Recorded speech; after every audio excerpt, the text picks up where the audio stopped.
So far in this chapter, we've talked about how waves can be classified based along what boundaries, what type of wave, and even what generates the waves. From here on out, we're kind of just talking about ocean waves, and considering this oceanography, that probably makes sense. So when we're talking about ocean waves, most of them are generated by wind. So how do the waves develop? The first thing that happens is energy is transferred. You can see it in this diagram here, that the wind is blowing and it's adding energy through friction to the surface of the ocean. And when it blows just a little bit, and you've probably seen this if you've ever blown across the surface of a drink, you get these very small waves. We call them ripples. The correct name is a capillary wave. Capillary wave is generally less than 1.74 centimeters. And they're named for the restoring force, capillarity or surface tension, and they're really small. And if the wind is just blowing for a moment or just a short period of time or over only a tiny distance, all you're going to get is a capillary wave. If the wind continues to blow and is blowing very fast or very strong or over a large distance, then you will get gravity waves. Gravity waves are greater than 1.74 centimeters. And their restoring force is gravity. No longer will surface tension just get rid of a gravity wave. You need gravity to act on it over a period of time.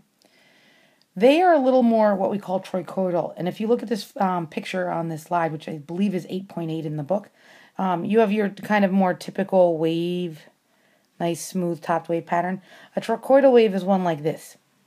You begin to get pointed crests and rounded troughs. And this is typical of what you see out in the open ocean. And that's a sign that you have gravity waves occurring.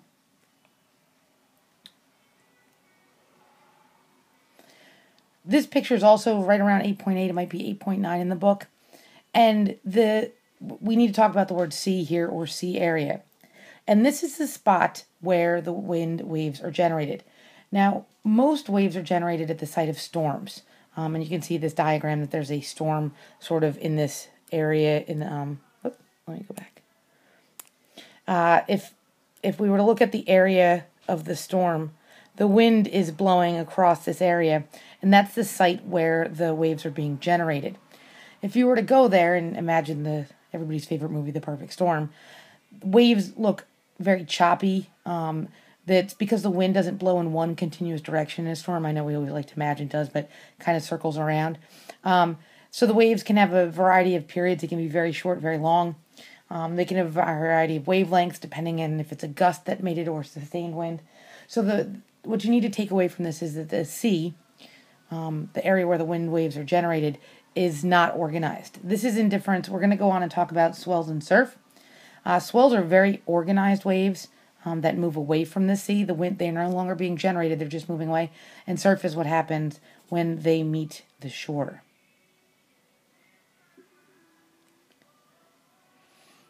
So let's talk about the factors that affect wave energy. And these are important. You need to know all three of these.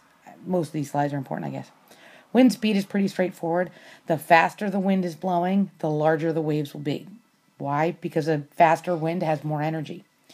Wind duration means that the longer that the wind is blowing, the more energy is transferred, so you'll get larger waves. And finally, fetch. Fetch is the distance over which wind blows continuously in one direction. And I should probably have added that to this slide. The larger the distance over which the wind is blowing, the larger the waves can be. You see this in lakes. Even the Great Lakes don't have waves like you would see out on the ocean, mostly because there's just not enough fetch. You see this right here in the United States, pretty obvious on the East Coast. We have decent-sized waves on the East Coast. You've seen them. You've gone to the beach. If you go to the West Coast, California, Oregon, places like that, the waves on average are much bigger. This is because the dominant wind is blowing from the western side of the Pacific Ocean to the eastern side, which means there's a huge fetch. It's basically the entire distance of the Pacific Ocean. Whereas our waves only have a fetch of about half the Atlantic Ocean because they're mostly storm generated in the middle.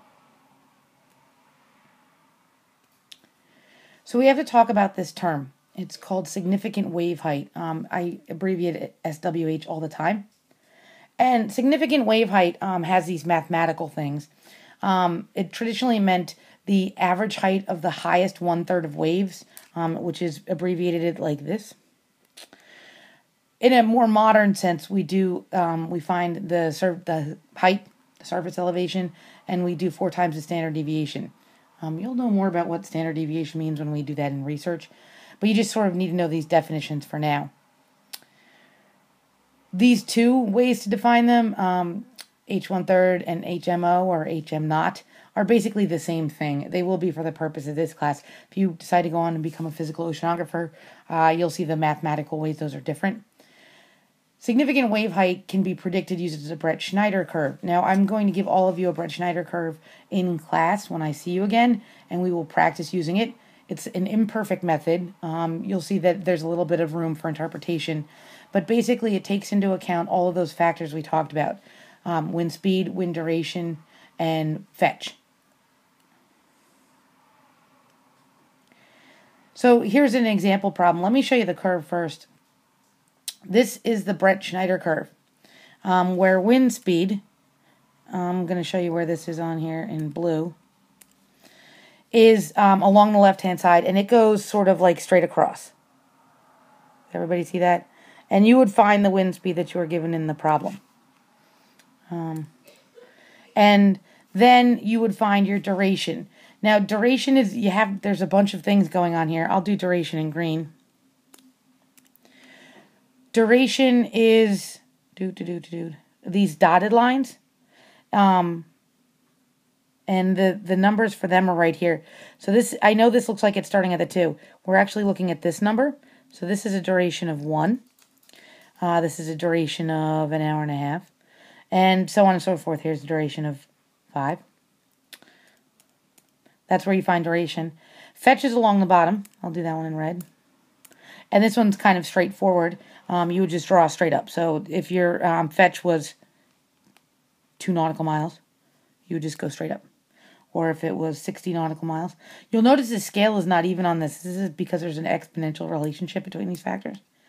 And finally, height is given on the yellow curves that are along here. And their scale, that would be 1. This would be 2. We'll pretend that's a straight line. This would be 10. Great, so what does that mean? And this is hard to do because you don't have a curve in front of you. But basically, you go back to your problem. And we're looking at 60 knots over an area of 210 nautical miles for approximately 15 hours. So let's go back and find a speed of 60 knots. So that we are looking for, 60 knots is right here. I'll do that in blue. Oh, change color pen. So we find the 60 knot, which is right here. And then we find 210 nautical miles, and this is apparently the example that was drawn for us on this curve. And we're going to do that in green. Oh, no, we're not. Fetch is in red. And that's right here. I tend to draw them all the way across. We need to find the duration.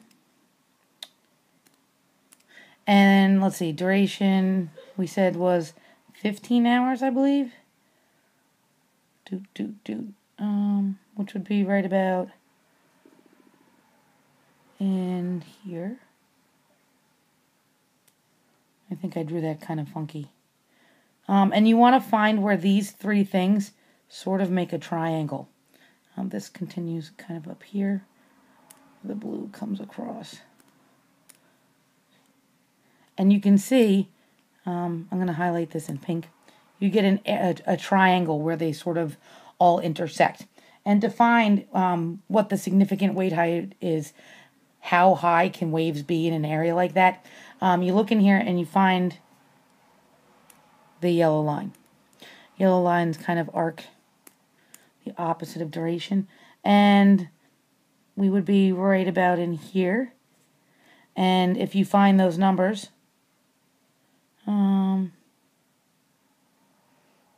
we have 2, 3, 5, 6, 7, 8, 10, 14, 20, be about 26. It'd be right around in this area, which would be between 30 and 40. So that looks like maybe 36 feet. One of the things you'll see, here's the 30 and here's the 40. Maybe a little more. Want to call it 38, it's fine too. With these problems, there's a certain amount of wiggle room. It's just the nature of using the Bretschneider curve. Don't be alarmed if you can't figure these ones out so hot. We'll work on them in class. And we'll stop there. We will do wave height on the next one.